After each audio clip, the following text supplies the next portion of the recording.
I wanted to ask you a couple of questions about collaboration and working with a team, because sometimes that in and of itself creates stress. What are some strategies that you use to build trust within your team? Well, the first thing is to write down the team members and everyone's strengths. And you get a piece of paper with the team members, 1 page per person.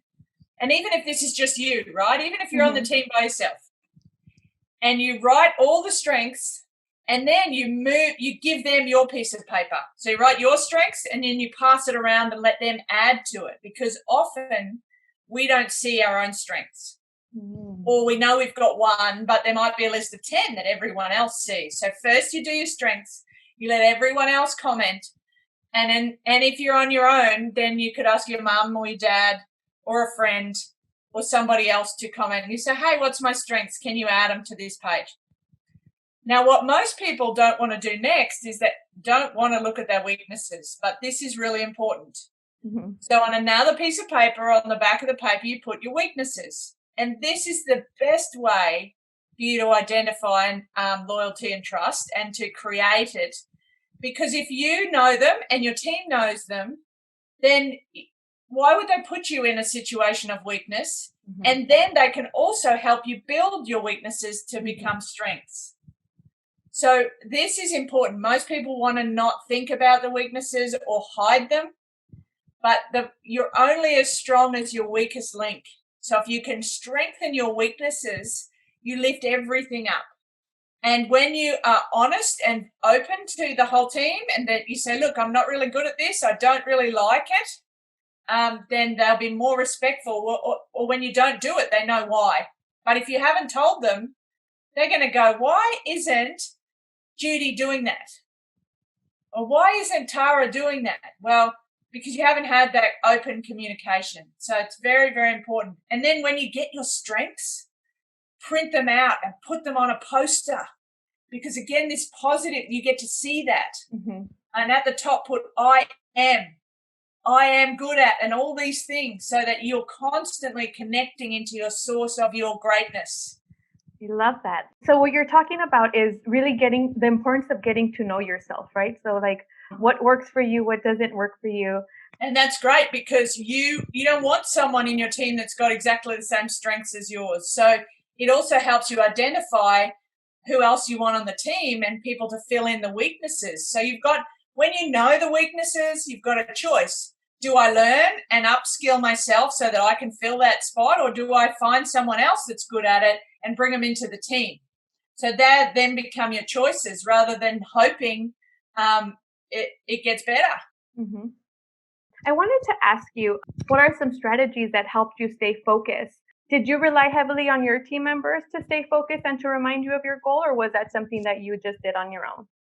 Both, definitely both. So when I dropped the focus, or we would say drop the ball, my coach would hopefully see that and metaphorically go and pick it up and bring the motivation or bring the focus or narrow it down.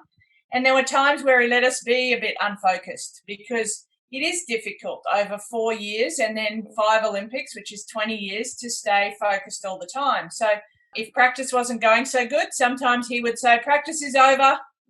What? Still got an hour to go. He's like, no point us doing it like this. Go and do something else that you might be interested in. So he would give us the freedom to go to the movies, the movie theater, or go and I love to ride go-karts. I love that speed of riding go-karts. So it kind of just breaks it up for you. So then when you come back, you can go, right, where was I again? And because there's so much tech around, I inspire you and encourage you and probably challenge you to do some physical movement. Make sure you stand up, walk around the house. If you've got stairs, up and down stairs, if you can go to the park or the playground, or anything like that. Probably, when you're in an opportunity where you can move your body, I know it doesn't sound right, but that will help you focus. Movement will stimulate mental focus. Thank you so much, Nat. I think you've definitely shared with us some gold nuggets to help all of us succeed our goals. And we're so excited to put some of these already into practice. Are there any last pieces that you'd like to share on getting to know oneself better? Yeah, I think the other thing I like to do, if you can see in my background, I've got a gold volleyball right there. Mm-hmm. I've got a gold frame. I've got a gold shirt on. I've got a gold medal. I love to surround myself in what I want. So we talked about images before, images of what you want the world to look like, what problem you're trying to solve, what your end game is, pictures of that, pictures of things that make you feel calm, things that decrease your anxiety. So when we wanted to win an Olympic gold medal, we surrounded ourselves with things that were gold. I even washed my body in the shower in gold soap. Love it. Love it. Right? So it smells so good. I remember how good it was. You also need to have, I encourage you to have a mascot or an emblem for what you do. So this is our mascot. A kangaroo is Beautiful. Our national animal, and he's a boxing kangaroo, which means he's ready to fight for the Olympics, right? So these images and emblems and mascots, all I have to do is look at him and it inspires a whole journey of 4 years, because this is what I took onto the podium when I won my Olympic gold medal, right? Love it. So have an emblem, surround yourself with things you want to do, and here's my last tip before I hand back to Judy. I encourage you all to have a superhero on your team. So whether that's DC Comics or Marvel or whatever you want to do, I encourage you to have your favorite superhero. So have a little think about who that is for you. And if you don't have one, you're going to inherit mine. Okay? Love it. Yes. So you need a superhero for this reason. And I sometimes would practice for volleyball in my cape, because if it got too hard for Natalie Cook, and I tried all my strategies, I still can't calm my breathing, the pressure's too much, the stress is too high, I would go and become Superman for 1 point, 1 set, 1 game, 1 day, 1 week. And I know Superman's strengths and characteristics are the ball never hit the sand, he jumped tall buildings, he flew through the air way better than Natalie Cook.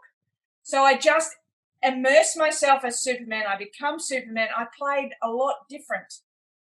So have a superhero on your team and understand the characteristics of that superhero, because then you can call on them when you need to. So I stand like Superman. I fly like Superman. Strong like Superman. Right? Yeah. And that is the real secret. Get a superhero on your team. Thank you so much, Natalie. Okay, everyone, you heard directly from Natalie Cook, 5-time Olympian, author, mom, wife, motivational speaker, health and wellness coach, such an amazing and phenomenal woman. Make sure you take tips from her, put them into place, and you'll be able to achieve your audacious goals. Thank you so much, Natalie, and see you, everyone, next week for our next Solve It team. And if you want to find me, it's all on the internet, nataliecook.com.